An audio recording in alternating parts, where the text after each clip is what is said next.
Hello, fellow humans, friends, hoopers, fellow flomies. My name is Meredith. I'm grateful you have found your way to this video. My intention for today is to walk you through how to buy a hoop, how to choose a hoop. I'm going to give you a few pointers and talk about where to begin and the differences between the different kinds of hoop tubings that you might find out there because they all behave a little bit differently. Okay, so if you don't have much time and you want the very short answer to this question, what size hoop do I buy to begin with? The short answer.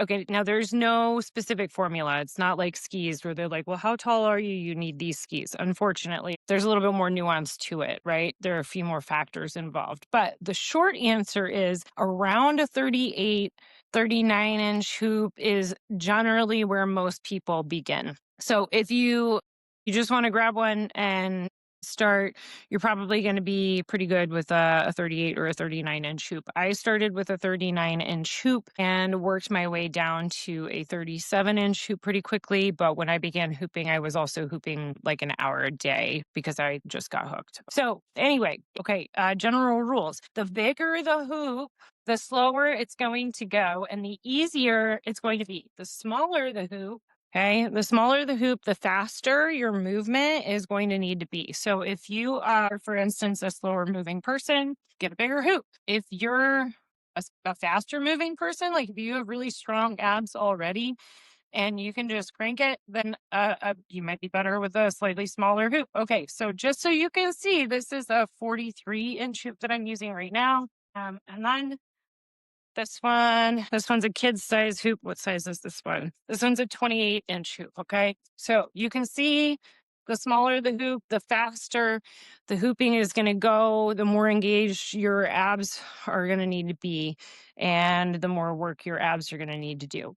Bigger hoops are easier. If you move slower, you'll want a bigger hoop. If you move faster, you want a smaller hoop. If your abs are really well developed, you might move a little faster. If your abs are not very well developed, you're probably going to move a little bit slower. Okay.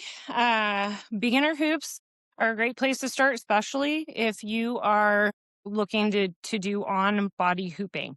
If you really want to just learn the tech tricks, you might want to start with an HDPE hoop or perhaps a PolyPro hoop. Now, let me tell you what the difference between all of those things are. Okay, so the beginner hoops that are taped like this, generally speaking, are black polyethylene tubing. Okay, black PE. They call it PE tubing. It's like this. It's used for sprinkler systems. You can get it either at the Lowe's or the Home Depot. One of them has it, the other one doesn't. This is the standard size tubing that if you're going to go do this for yourself is 100 PSI. I'll talk more about that in a how to make your hoop video. But anyway, this tubing is kind of springy and flexible, which means that the centrifugal force, like it kind of like elongates a little bit when you use it. The centrifugal force helps to maintain that momentum around the body. So the flexibility makes the on-body hooping a little bit easier, all right? The next tubing that I have or that you might find is HDPE tubing. That stands for high density polyethylene tubing.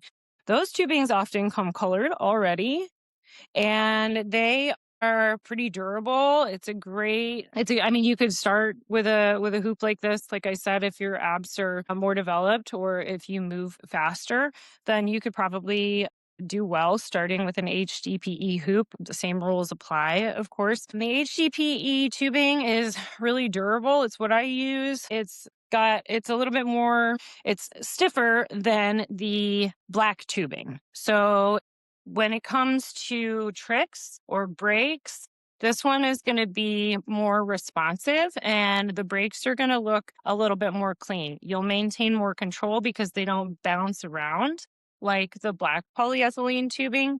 It has a tendency to get a little bouncy and then it gets a little bit harder to control. The last tubing that you'll find available is PolyPro tubing. Again, PolyPro tubing is usually like pre-colored or pre-dyed.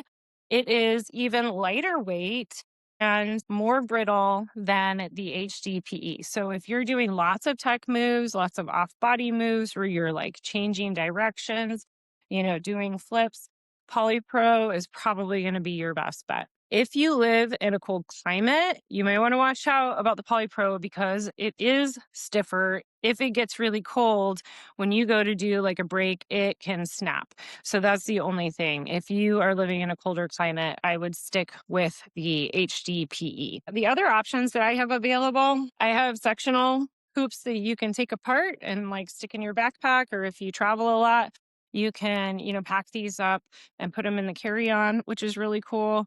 um, I have these both in PolyPro and in HDPE. I do not have them in the beginner tubing at this point in time. The other thing that I have here that you might find are single color taped hoops. These single color taped hoops are HDPE and or PolyPro that have been taped, performance style hoops. So if you see those, they will have a higher price tag because the materials and the time. That's how that goes. Okay, so I think that's pretty much all I've got for you guys today. This is my shoe that I go to. These are HDPE, and I think they're maybe 30 inches. They might be 31. And I've had these for years, and I love them, and I still use them all the time.